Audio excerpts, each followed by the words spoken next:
Waiting for Ben Teo to join us online, hopefully very shortly. A great interview today. We have one of Australia's... Oh, there he is. G'day, mate. How's things?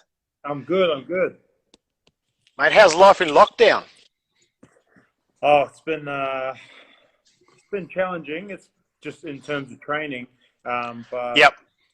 it's been good though, just spending a lot of time at home, slowing down the life, family time. Mate, I think it's... I think everybody's in a similar boat. Like, you spend more time at home and you start... I don't know, you look at the world a little bit differently, don't you? You sort of... I suppose you take on... Well, I've been taking on board things that are really important to me rather than a lot of fluff that gets you caught up with sometimes. Yeah, when you wake up and you got nowhere to go, it's nice, you're just not in a rush to do anything. You do it at your own time. A day's hard to fill for entertainment for kids, but it's nice. How old are your kids? Oh, you've only got one child? Yeah, I've got one. She's almost 2, and then I've got a baby due in July. So we're getting set up for number 2. Corona baby. Yeah, that's it. It's a crazy time to have a baby, but oh well. Is that scary at all? Is there extra things that you put in place this time because of what's going on, or are you just going as per normal? No, definitely a lot more careful. We went into a 2-week lockdown before the lockdown, so we just decided on our own. We didn't know what was happening, how dangerous it was, so we locked down. And then we just kind of got to be careful about what we get up to and where we're going and stuff like that until obviously the baby's born, and then maybe we know a bit more about it. Yeah, for sure, mate. We've had a few different questions sent in, but I want to get to know Ben Teo, the person. I want to know a few of your experiences because everybody talks to you about footy. That's what people know you as generally. Obviously, footy's going to come into it, and that's why we're having a chat. But I'd like to get to know about you growing up. Can you tell us sort of where you started, what you were like as a kid, your life growing up, I suppose?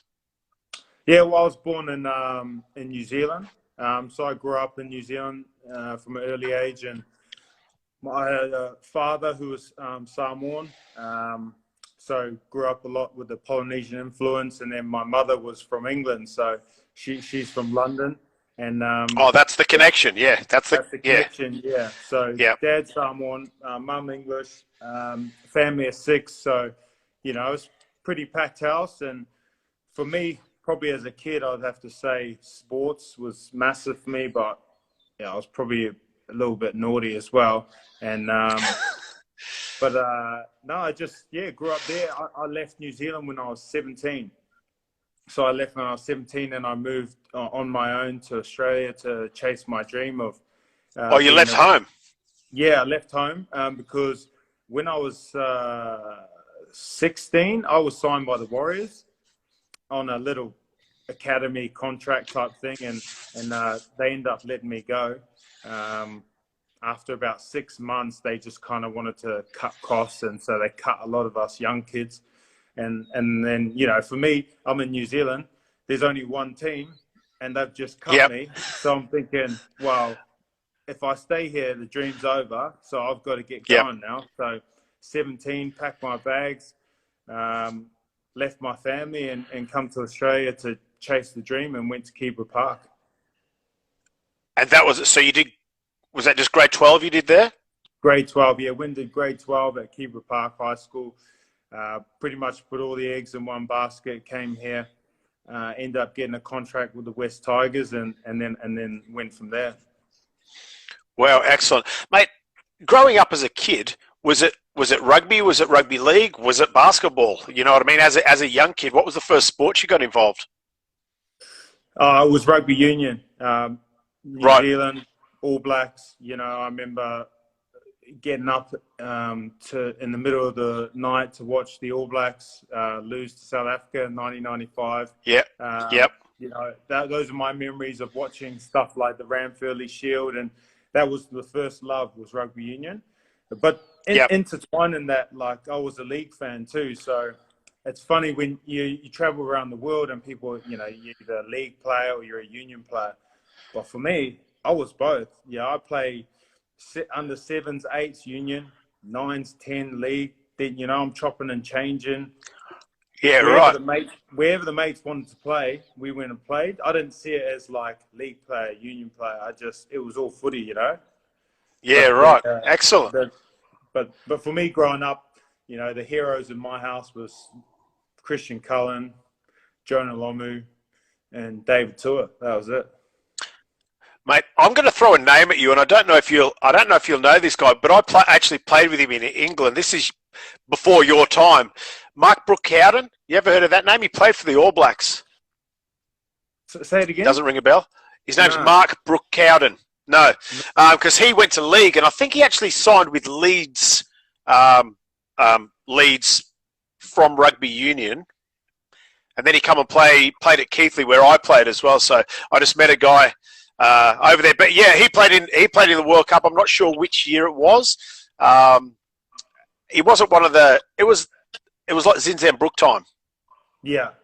So what was that? Early 90s? Yeah, that was Late 80s early even. 90s, 95 around that time. Yeah, that's probably about then. Cool. I love Zinny. He's the man.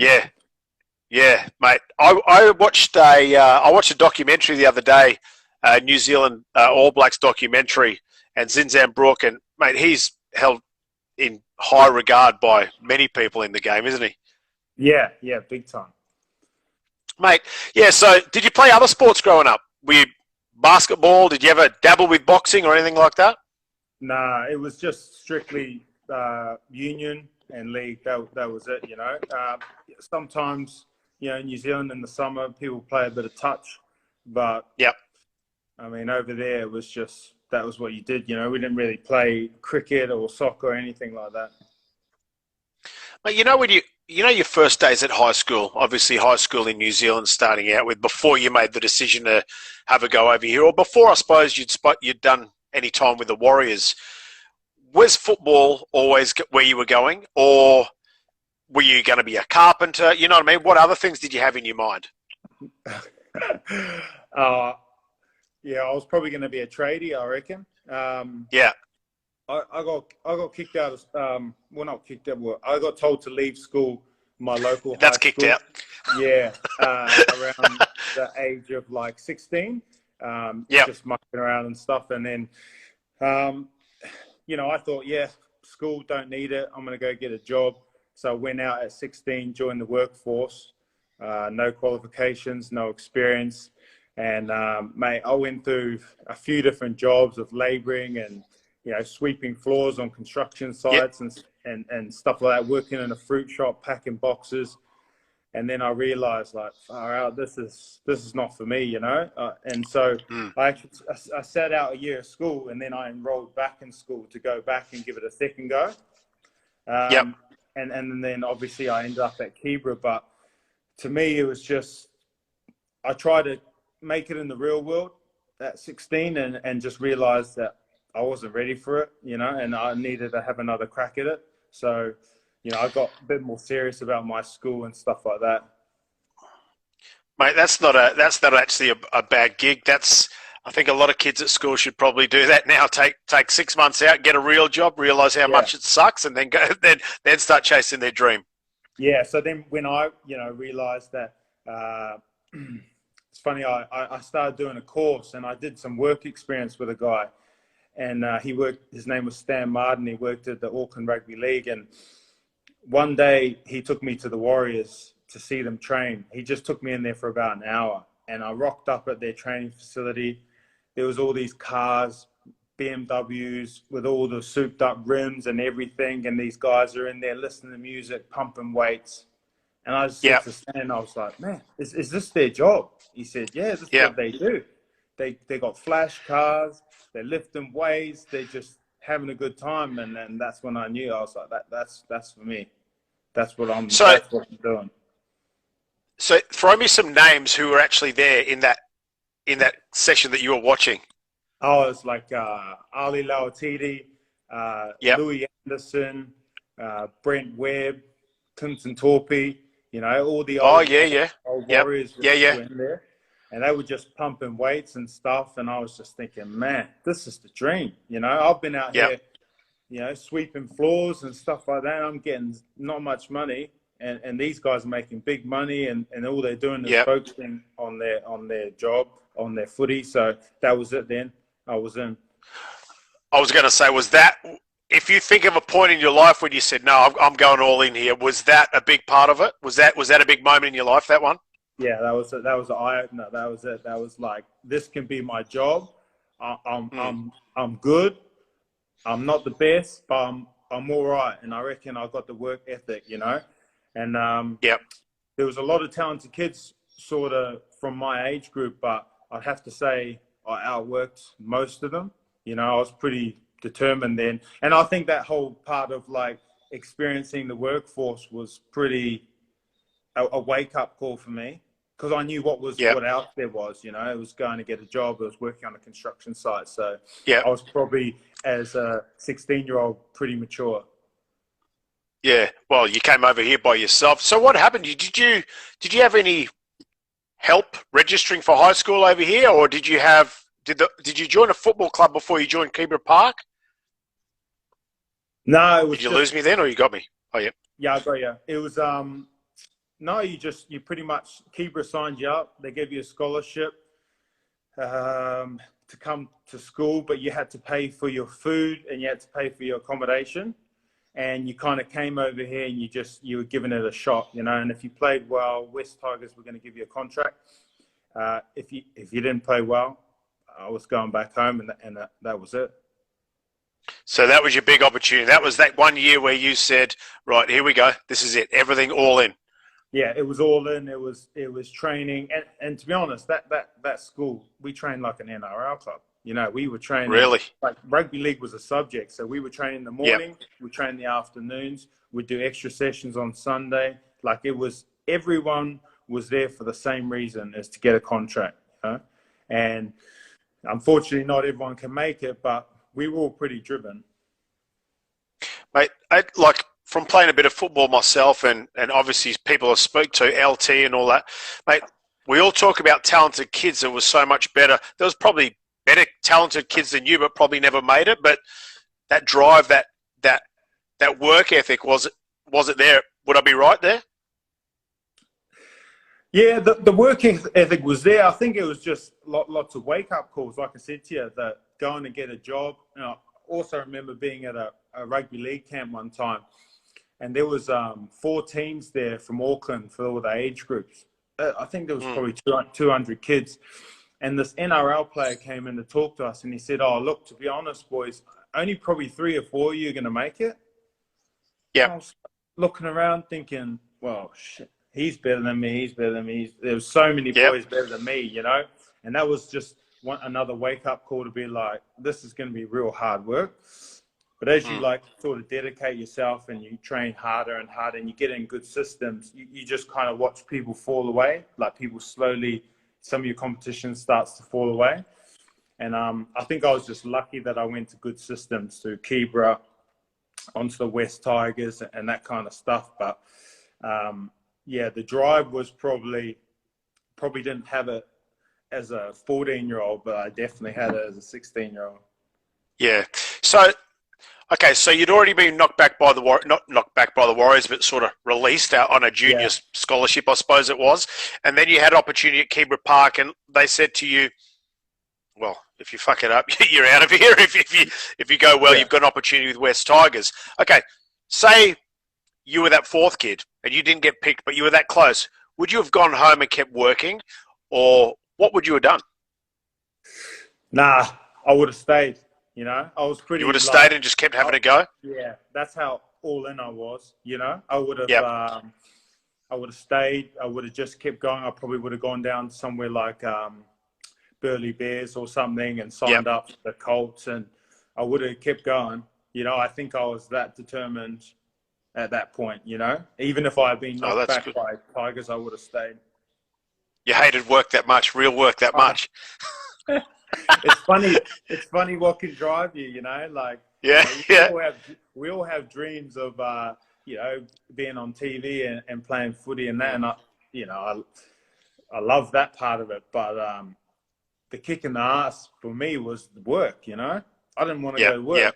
I wanted Yep. to train, and I wanted that to be my life. So that was Yep. probably the biggest thing that pushed me. Yeah, wow.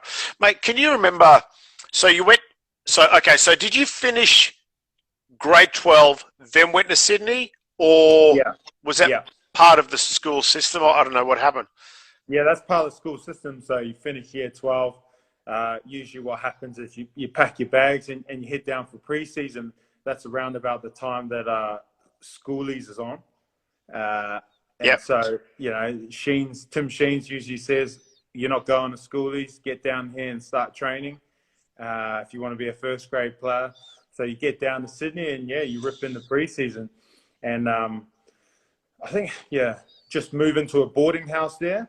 I mean, for me, my first years from Keebra to living in Sydney, all I can remember is just living in these league boarding houses, with like 5, 6 guys, like a 6-bedroom house, dirty, like rundown house in some Sydney suburb. That's just what it is, Yeah. Only one guy had a car, could afford a car.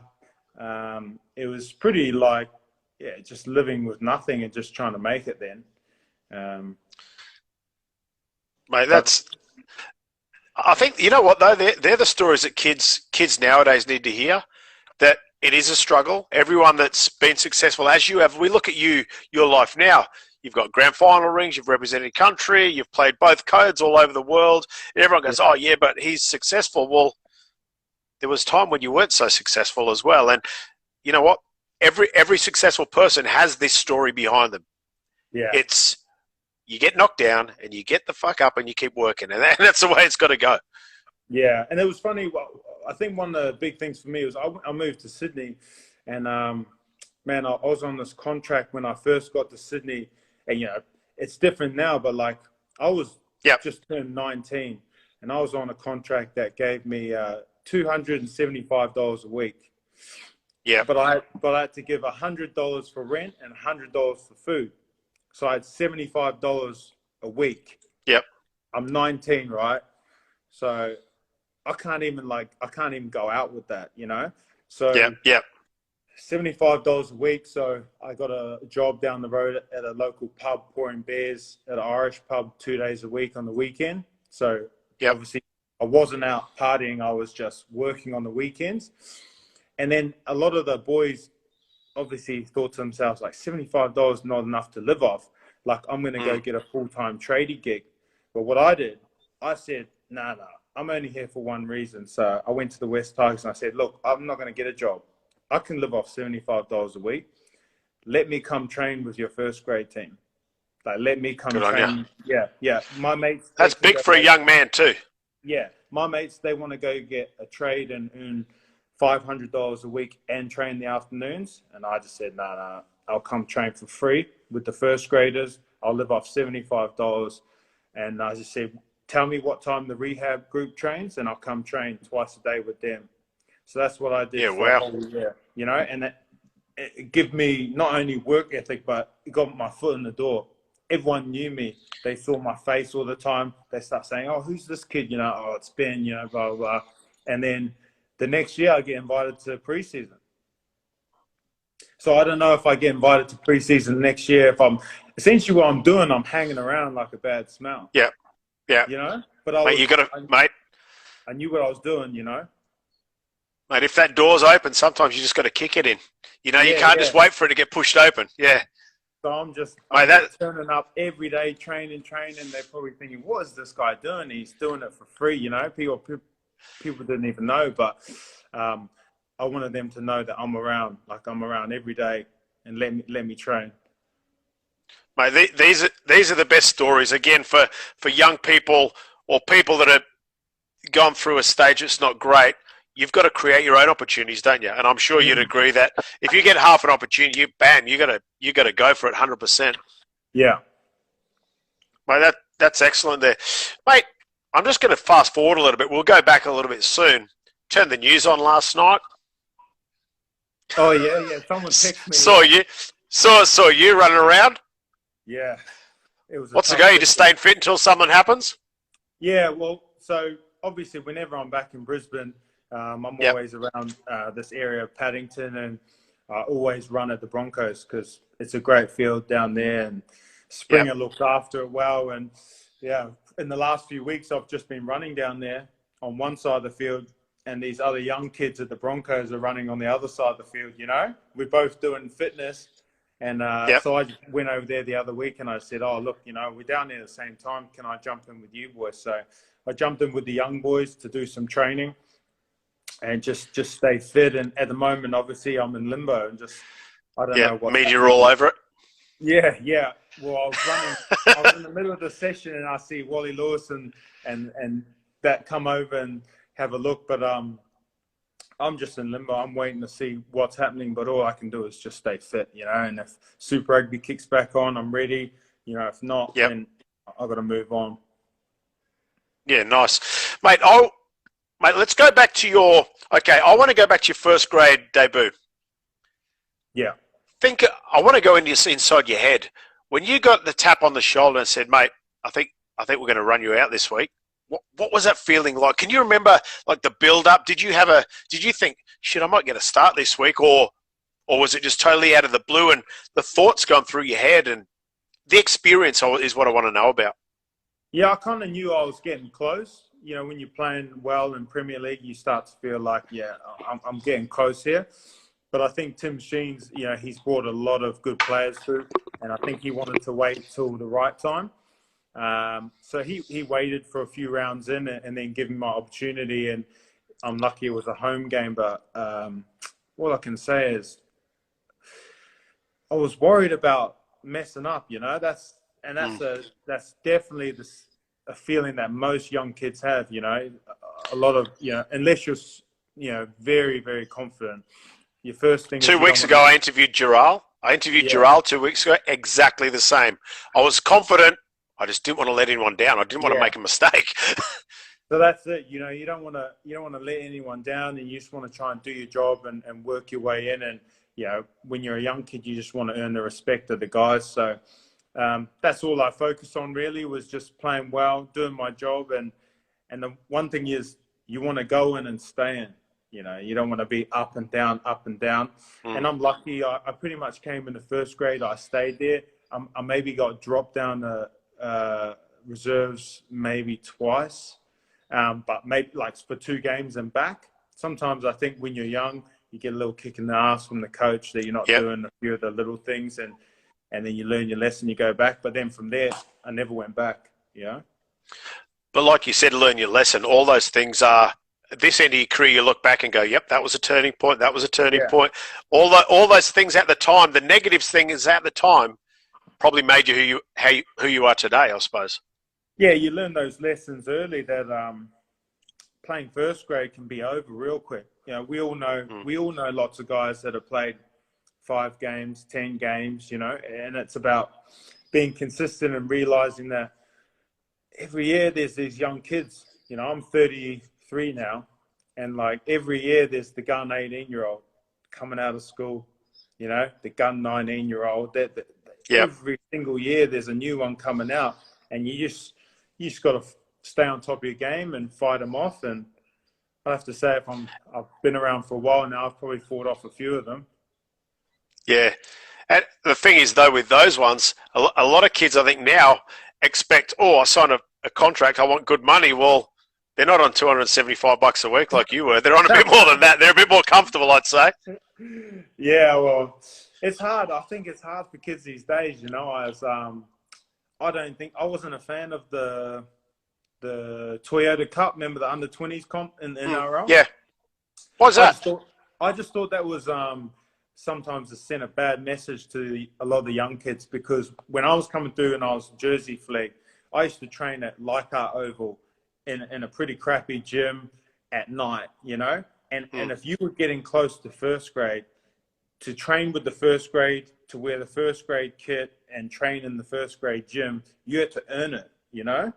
And if you got Oh, I see. there to train with the first grade, you were pretty close. But the issue was with this 20s was they were wearing the same kit. They were flying on planes. They were using our gym, using the field. And, you know, they thought, like any They'd kid, made it. I've cracked it, you know, I'm here, like, you know. And out of all these 20s teams, there was only ever like 2 guys that sometimes came through. And what's left over of that is these disappointed kids that were probably never going to make it, but they felt, you know, they almost got treated like NRL players for a bit. And I thought that was quite tough for a lot of them, you know. So I wasn't a fan of it. I would rather see kids go out and play Q Cup and play you win a Manleys and stuff like that. Work your way. If you're good enough, you'll get to train at Red Hill with the Broncos. But if not, you don't even get close to it. Mate, I've never actually thought about it that way before. Like, I've heard of people say, oh, the 20 wasn't a good idea, but I've never actually had a chat with somebody why it's not a good idea. I've just, you know, I sort of brushed it off. And, well, young person's, but it's better. I think a reserve grade team would probably be better than a 20s team. Would you agree? Yeah, and that's what it was for me. Jersey Flegg was under 20s, and then you went to the Premier League, and that was full of, obviously, experienced first graders who have just missed the 17, and then good young kids. You had a good mixture there. And but yeah, I thought the 20s comp was just too much for some of these young kids to really... A lot of pressure. And then dealing with the disappointment after. I remember quite a few years ago now, Ben Sazowski brought down the under-20s, and we had, who did we have? Joffa was in there. Joffa Ngawe was in that squad, and he wanted to bring the 20s down to the gym. He brought them all the time. I think it was a Thursday morning, like 6 o'clock in the morning. And it was just sparring. They didn't know shit about boxing, but they were just in sparring. He said, mate, some of these kids are just going to toughen up. Yeah. And I remember he put Joffa in with my guy, who was Australian under-19s heavyweight champion, Gareth Bammon, he was a South African, you know, typical South African, big, strong beast. And he punched the shit out of Joffa. But he gave it back. He poor bastard, he knew nothing about boxing. He'd never boxed in his life before. But, mate, he showed toughness, and now it's coming through. That toughness that he showed then, he's obviously got good work ethic and to keep going after that. Because I think some of those kids, after that boxing stuff, those 20s, they just disappeared back home because they didn't like that tough world, that tough love, I suppose. I think it's hilarious, though, how rugby and rugby union, they love to use boxing as a tool to smack a few young kids up and toughen them up, you know. When I was at Broncos, Christian Wolf, he used to get the young kids. He loves it, He'd have 2 young kids on the rower, and they'd be flogging them on the rower, and then get them up while they're tired, put the gloves on them, and he'd smack them around in the room for a bit. And I think I told you that story. I played in England with a guy, Jamie George, and that's right. Saracens sent him off to do some boxing training. They want to toughen him up and that. So he's in there, and one day he's in there doing a bit of sparring, and they say to this guy, oh, can you jump in with Jamie, do some sparring? So he starts sparring with this guy, and Jamie's get a bit ahead of himself, and he gives him a big jab in the mouth, and the guy's like, well, killed. They kept fighting. The guy's pissed off. He give him another smack. So the guy just turned around and dropped Jamie, knocked him out cold in the middle of the ring. And then grabbed his bag and stormed off. It was Billy Joe Saunders. Oh, Jesus. So they put him on Billy Joe Saunders for some sparring, and obviously he didn't know who Billy was, and he smacked him a couple of times, and then Billy just knocked him out. And if anybody listening doesn't know who Billy Joe Saunders is, he's actually the middleweight champion of the world. Super middleweight champion of the world. Oh, mate, a big lesson there. Mate, you know, one drill that I still do to this day, I actually got a boxing drill that I actually got it off watching a footy video. Yeah. It was back in the Manly days when Matthew Ridge was at Manly. I saw a video. They must have gone to a local boxing gym, and they had 3 people. And I do this a lot with footballers. 3 people, Matthew Ridge. Because remember when I don't know, do you know much about the Matthew Ridge story? Yeah, when he come over. So he's a skinny little fella when he came over. I watched him. I think there was him, he was on his knees in the ring. There was Jeff Tuvey next to him, and there was somebody else. I can't remember who the third one was, but it was 2-on-1. They had two blokes beating Matthew Rich up, and he had to show that he had ticker to get through this. But I use that drill to this day. 2-on-1 on the knees, cut their legs off. They can't run away, and if they've got it, they've got it. Yeah, I think coaches just want to see a little bit of fight in the young kids, don't they? Yeah. Yeah, that's right. And look, no one's really going to get badly hurt from it because it was only body sparring. But yeah, it's tough, mate. I think yourself, when you've done a little bit of sparring as well, you give a bit more admiration for boxers when you know how tough, how long an actual 3-minute round goes for. It seems to go for 20 minutes sometimes, Yeah. Well, that's why I love coming out and training with you. It's just it's humbling, every time you come in, if you think you're fit, you realize you're not fit, and then you can lose. You start to feel like you're getting a bit better. And then, man, if you get in and spar someone, it's just alien, just trying to figure out, it's funny when you watch a boxing fight and someone says, oh, why does he just let his hands go? It's like, easier said than done. Yeah, he's not letting them go for a reason. It's pretty tough. Yeah. Mate, from West Tigers, how many seasons did you do at West Tigers? So I did 1 year of reserve grade and then 2 NRL, so 3 years down there. Okay, so how many games did you play before you got the tap on the shoulder, say, we want you in the first grade? A full season? No. The first season I was there in the reserves, I had 2 surgeries, so I only played a handful of games. So my first full season, I think I only played 7 games reserve grade and then went up. Yeah. So it was only a matter of time, I think, before I went up. I just had to prove that I was fit enough. Yeah, nice. Mate, so then your next club was the Brisbane Broncos? Yeah. So 2 years at West and then straight up to Brisbane in 2009. So you were still quite young. What, you were 20 years old or something coming to the Broncos? 21, yeah, about 21. Yeah. Mate, and obviously the Broncos, well, all clubs have got a long history, but the Broncos are Brisbane in Brisbane. It's not like being in Sydney where you've got multiple clubs. What was that sort of difference? Was it different coming to the Broncos? The culture, everything from West, was it a totally different experience?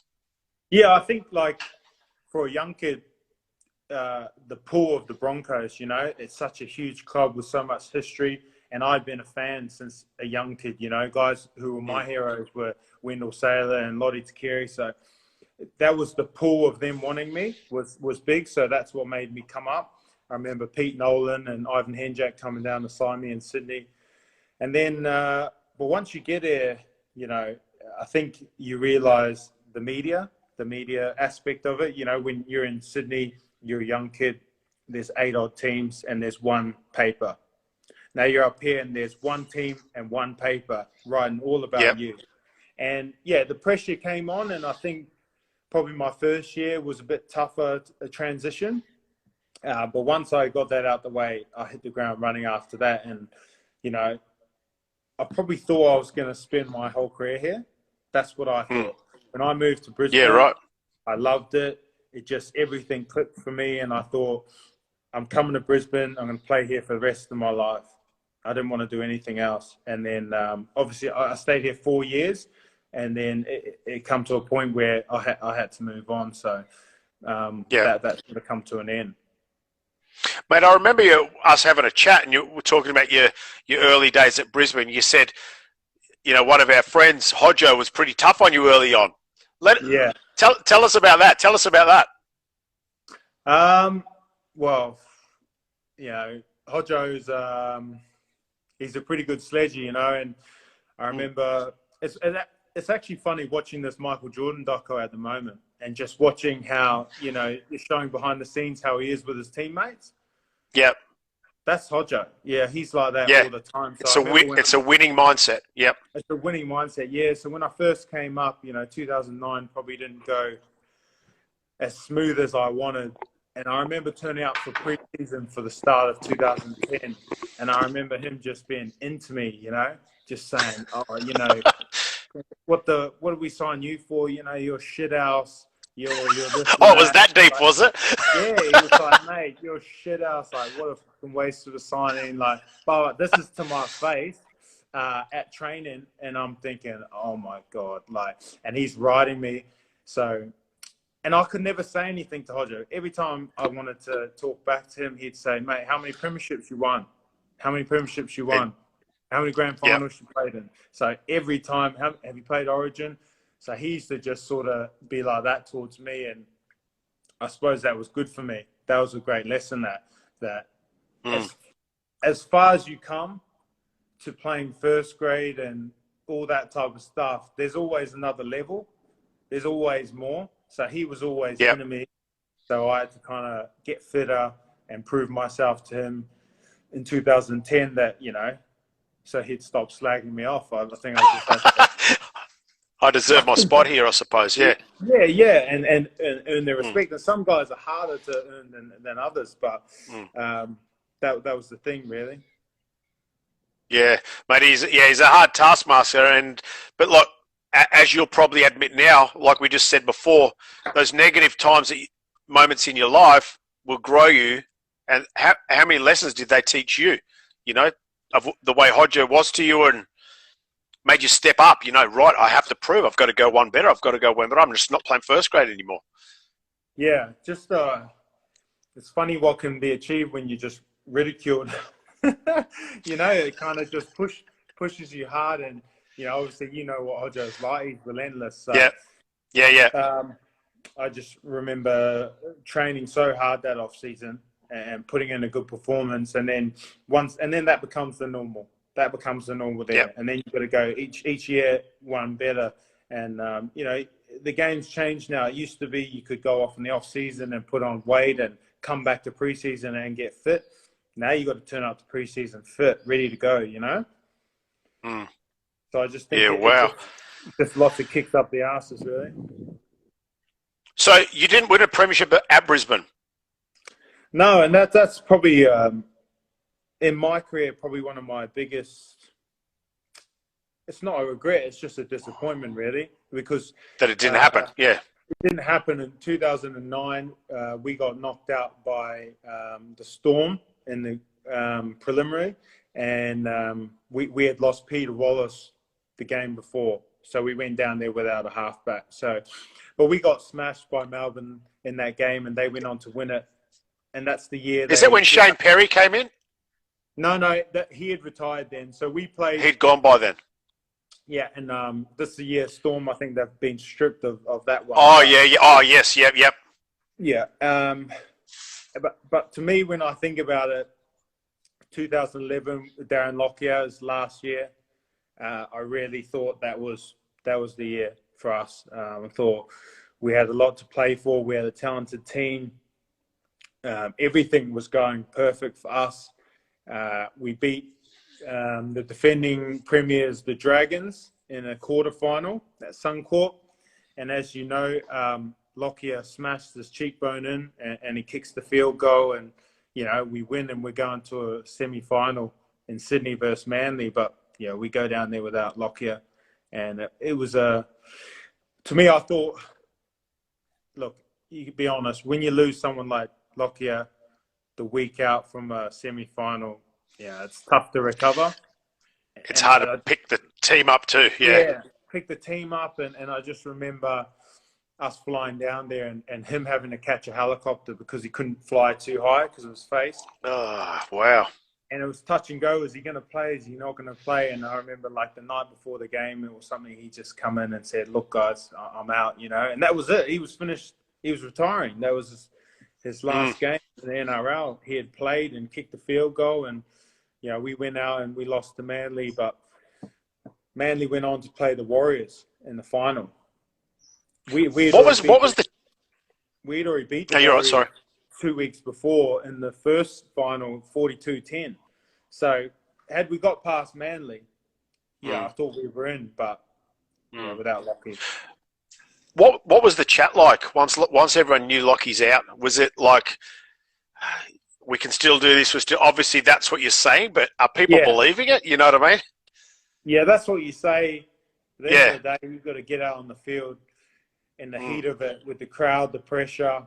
And I think they put Ben Hunt in the halves, and we just, mentally, I don't think we were experienced enough to deal with the disappointment of that. And so that year, I thought it was the year, but it just wasn't meant to be. Look, I played a bit when I was younger, and I remember playing with some experienced players that had done a little bit, been a lot more experienced than I was.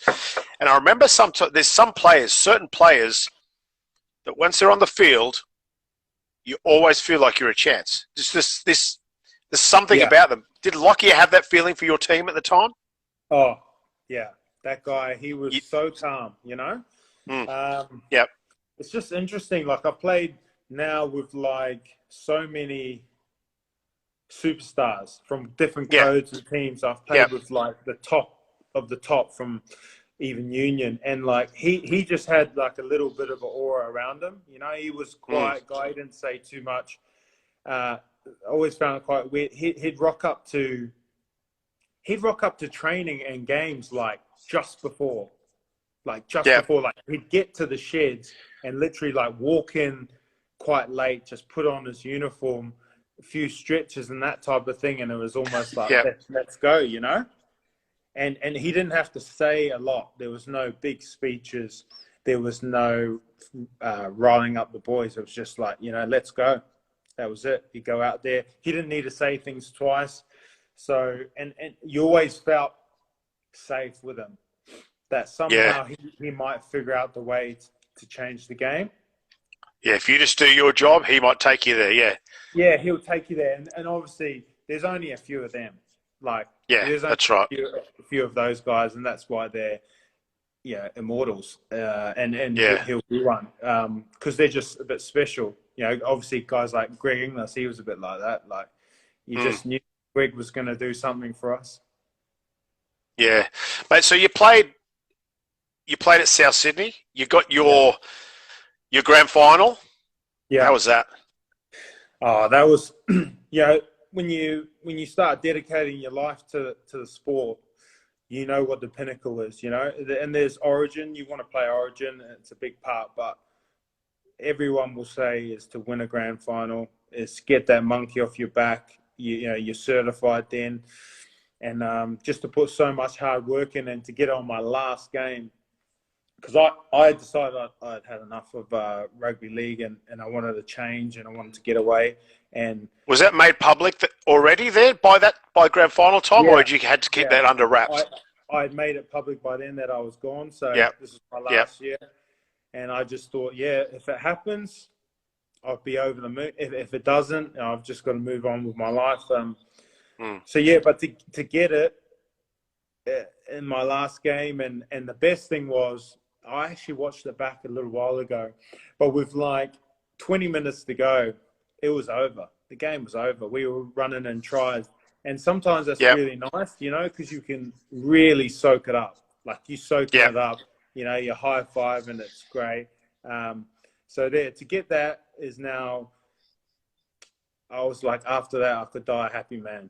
That was an achievement, a dream that, made me all the hard work worth it.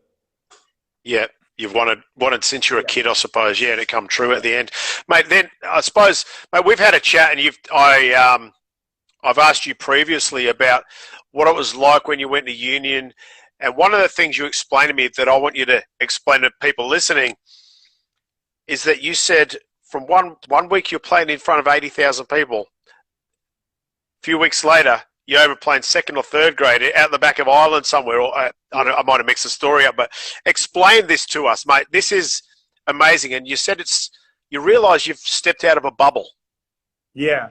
Well, when I signed the contract to go to rugby, the opportunity came to go to Leinster. And I said, where's that? And they said, Dublin. I said, oh, okay. So I'll just go. That's the opportunity. So I played the final series with South. I finish up grand final, 85,000 people, win the comp. 2 weeks later, I'm on a plane, or a week later, I'm on a plane to Ireland. And then I do 1 week of training.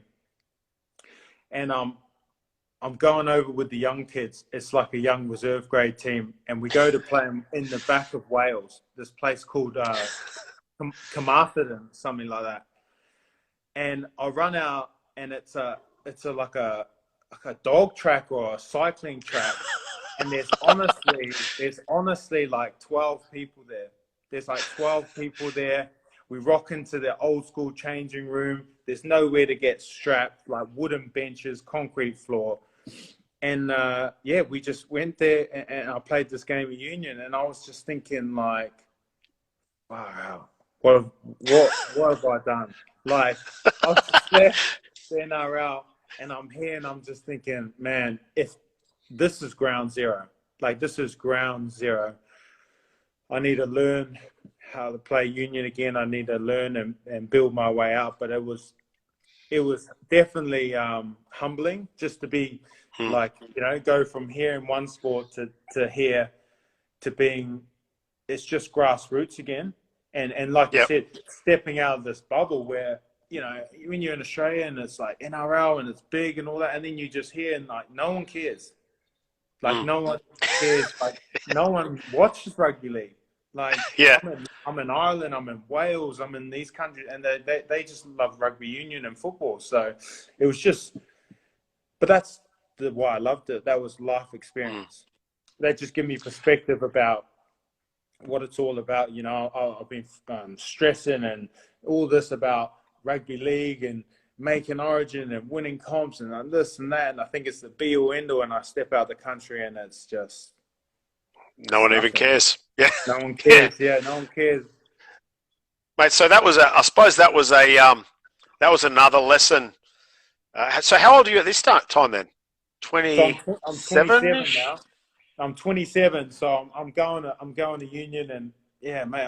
I'm in Ireland, and I don't even know what I'm doing. Like I'm going to training, and Union's changed a lot because when I grew up playing, it's just a free flowing game, and I used to just roam around. But now there's a bit of structure to it, and I remember saying to the coach, I just said in the first training session, like to Matt O'Connor, Aussie guy who brought me up, I said, Matt, I don't even know what I'm doing. Like, where do I stand? And he goes, I don't care where you stand, mate. Just go get the ball.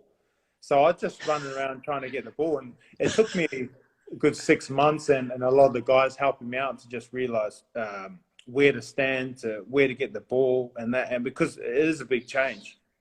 Mate, I suppose that was a moment, like it took you back to when you were a kid, before you'd had a first grade contract, like starting again, didn't you, I suppose? But at 27 years old, and you tick so many boxes, well, like you said, it didn't fucking mean shit.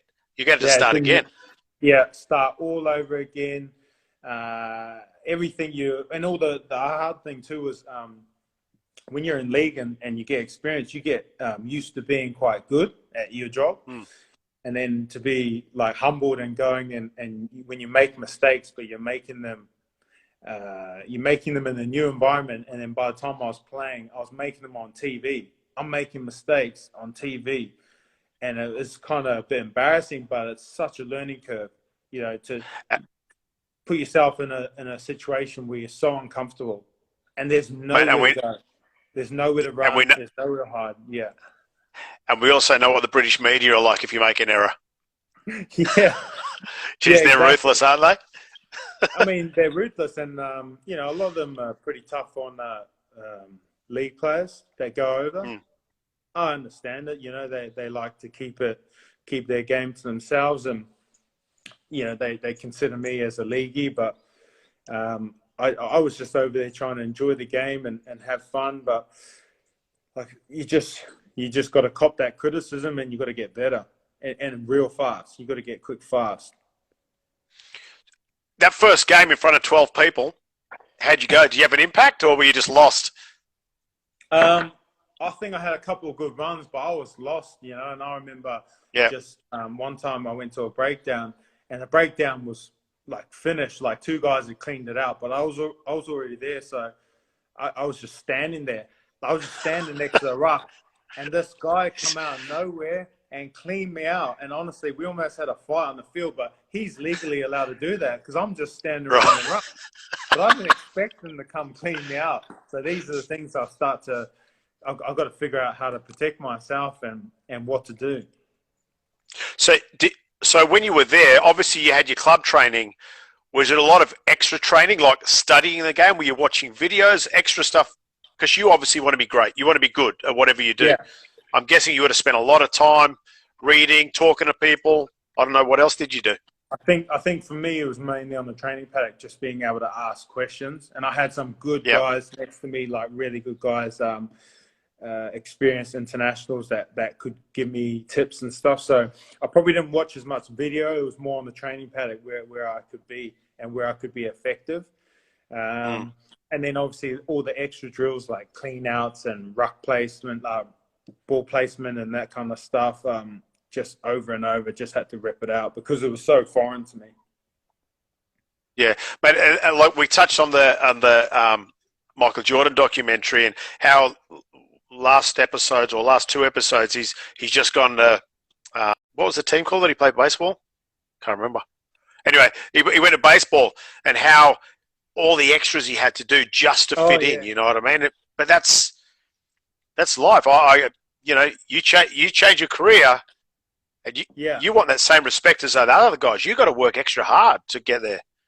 Yeah, and I understand exactly what it's frustrating because he was good at his job, and then he's gone somewhere where he's not. And then it just it wakes you up, and you want to get better and better. But I think that's on the flip side. That's what I asked for. That's what I wanted. That must have been what I was searching for because I always sat back and thought about if I'd have taken the other route and I'd become a rugby union player. Now, I didn't want to be like sitting around like 50 and that and being like, oh, I reckon I could have made it. Like, I reckon I could have. Or, because you can say it, but until you can prove it. So I never wanted that doubt in my mind. So once I played in the NRL and I felt like I'd done well and I'd achieved what I wanted to achieve at 27, it was time now to try and go do it in the other sport. And then I can sit back and I can't talk shit and say, oh, I reckon I could have. I had to go do it and prove to myself. And if I couldn't have done it, I would have been fine with it. If I went and I did 1 year, 2 years and failed, I was happy. I knew. And that was important just to me personally. So somebody asked a question of, were there any moments in your career where like the penny dropped about whether it's work ethic, but we've gone through it. I think you had many times where you had to go, that's a lesson. Like when you came to Keebra Park and then when Hodjo was getting into you and then you played your grand final, then you went to rugby and you're back to square one. Like you have many lessons along the journey, don't you? Yeah, I think so. You just have all these things that sort of push you along and make you find that extra bit. It's funny when you talk about Hodjo, but like when I won the premiership in 2014, he's very close with Greg Inglis, so we're in the sheds after the win, and somehow Hodjo found his way down into the South Sydney change room. Of course he does. And I seen him, I thought, finally he might say something nice, But I just sort of said to him, man, he used to give me shit about this all the time, like all the time. So he used to slag me off and stuff. And I say, I did say to him, I said, man, you pushed me so hard. Like I've wanted this so bad, because he's like, can you see that on the bottom? What does it say? Sam Burgess, Ben Teo, do you still buy your own groceries? That's another story, but we'll leave that there. So he, it's just one of those things. Like you just get pushed hard, and then that's why it was so much better. Yeah, mate. But again, all those lessons again, they got it. They made you keep going that extra bit, mate. What have you ever had a young kid and you've seen a bit of talent, maybe a bit of shyness, and you've sort of took him under your wing and like, come on, we can get through. Have you really taken any liking to young kids, or do you help everybody underneath you that's coming through? It's probably in my career, I've probably, if you're talking like not mentoring, but Corey Norman was probably a kid that I had a lot to do with. You know, he was younger than me at the Just helped Broncos. out. Yeah. Yeah, and I remember he was living down, where's he from? Beanley, and he was doing a long drive all the time to training, and I told him, come live with me. So he moved in with me, and we lived together. And, you know, we're good friends, and I'm happy to watch his career kick on. We probably went out a bit too much at first, but, you know, I'm glad to see he's doing well. And then when I went to rugby, it was a young kid, Kyle Sinclair. So we spent a lot of time together. We roomed together all the time, and just sort of like to give him advice and help him try and kick on. And, you know, he's gone from a kid that was just playing club rugby not long ago, and now he's the best tight head in the world. And it's just his work ethic and stuff. And if I can just give him little bits of advice, that's what I try and do. But I think you can give advice in that, but they got to pave their own way, you know, sometimes. Yeah. I think as an experienced athlete coming, I suppose, to the later years, and you've been through ups and downs and everything, mate, it's not your duty, but it sort of is. You know, you've got to help the next blood come through. You've got to help them, teach them those experiences you had. I say to Jack Bowen, when boxers make errors, you learn off their mistakes. Don't make them yourself.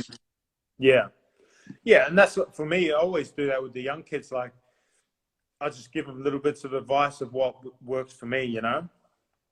I can't tell them, go to bed at this time and do this and eat that, but you can just give them bits of advice to try and I try more to inspire them than tell them what to do. Yeah. Sometimes I like to tell a young kid how hard it is to, you know, because sometimes I think when they're talented, they're young, they just think that they're going there. Like, if you talk to most young kids, you talk to a 17, 18-year-old who's in the Broncos system, he thinks he's going to play 12 years of NRL. He does. If you ask him, he thinks there's no stress. It's going to happen. But what he's got to realise is he's got to fight off all these other guys too. And so I just try and give him a bit of advice to be like, don't get complacent. Like, it's going to get harder each step. It gets harder. Yeah. Like, complacent's a good word there. Like, complacency it'll burn you. It'll kill you. If you'll just sit there and, like I said, you think you made it. You've always got to, like in boxing, they say always fight like the challenger.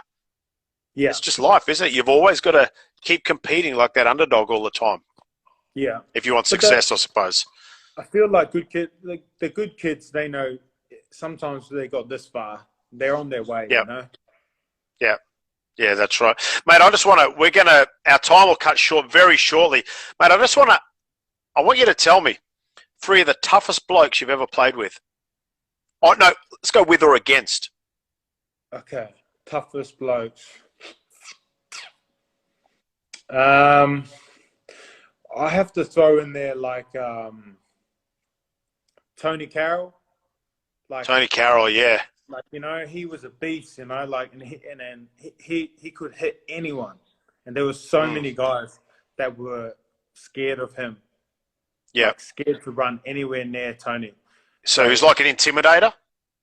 Yeah, he was an intimidator and he could hit. Like, so he was tough, you know. I respected his game and I wanted to be just like him. Sam Burgess, you know, there was kind of hasn't been really someone like him for a long time, sort of that size, aggressive, confrontational, but he had a motor, you know. He could go all day. He'd take 20 hit-ups and make 30 tackles and just keep going. And I'll just throw on Hodjo was big, man. I thought I loved playing with Hodjo. I just thought he was so aggressive, you know. Every game he was just so aggressive. He did his job. Sometimes he wouldn't always do the tries and stuff, but he'd do all the dirty work. And he was I just loved how aggressive he was. So I'll have to say those 3. Yeah, mate. Excellent. Mate, we've got about 20 seconds remaining before we're going to get cut off. Ben, I want you to thank you. This was excellent, mate. I'll put this up on YouTube later on for people to listen, and I'm sure, especially a lot of young people will get a lot out of this. It's excellent, mate. Thank you very much. No worries, mate. We'll speak soon and we'll get punching on soon, eh? Yeah, we will. Take it easy. All right, buddy.